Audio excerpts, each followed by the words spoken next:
Hi, thank you for coming to Burlington. My name is Dean Corin. I have a couple of formers I should mention. I was formerly in the legislature and formerly on the Burlington Electric Commission. And for those of you who took a tour of the McNeil Biomass Plant, I hope you remind UVM that it should be hooked up to the district heating system that it was built to do that would help not only UVM but the entire city of Burlington and the state of Vermont.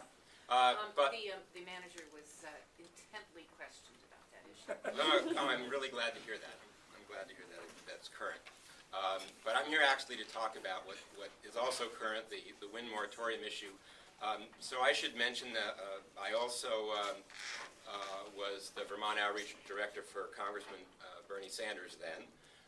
He's moved on to better things, and I went back to my original work, which was energy research. And I'm going to tell you a very, very quick story, and forgive me if you've heard it before, but my department at NYU was doing research on atmospherics and on energy, traditional and renewable. And way back in the late 70s, we were starting to get very concerned about what we then called the greenhouse effect. That's gone on and made tremendous progress, I'm sorry to say. On the other hand, we were doing renewable energy work, and we've made some progress there. Back then, we did a lot of things, and one of them was we built the ugliest wind turbine ever built in the worst place ever imaginable, the Lower East Side of Manhattan, in a historic district that fought every kind of development, allowed us to put a gigantic and unbelievably ugly wind turbine on top of our historic building so that we could test it. And after doing so, it stayed an extra couple of years because the developer who built it wasn't around anymore to take it down. Eventually we had a windstorm, not unlike tonight, and we had to take it down ourselves at NYU. And by that time, this community said, "Where did our wind turbine go?" They fell in love with it.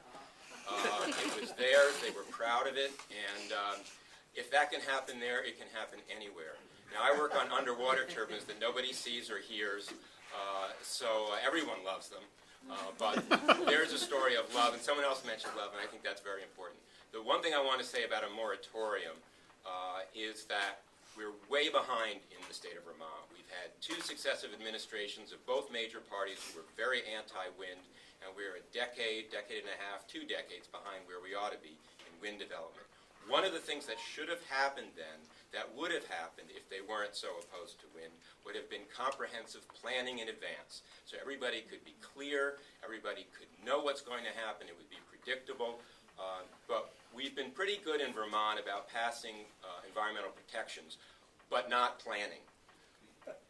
If we had planning, it would be much easier now, but a moratorium is exactly the wrong thing at this point in time, because a moratorium is useful when there's specific information you're waiting for.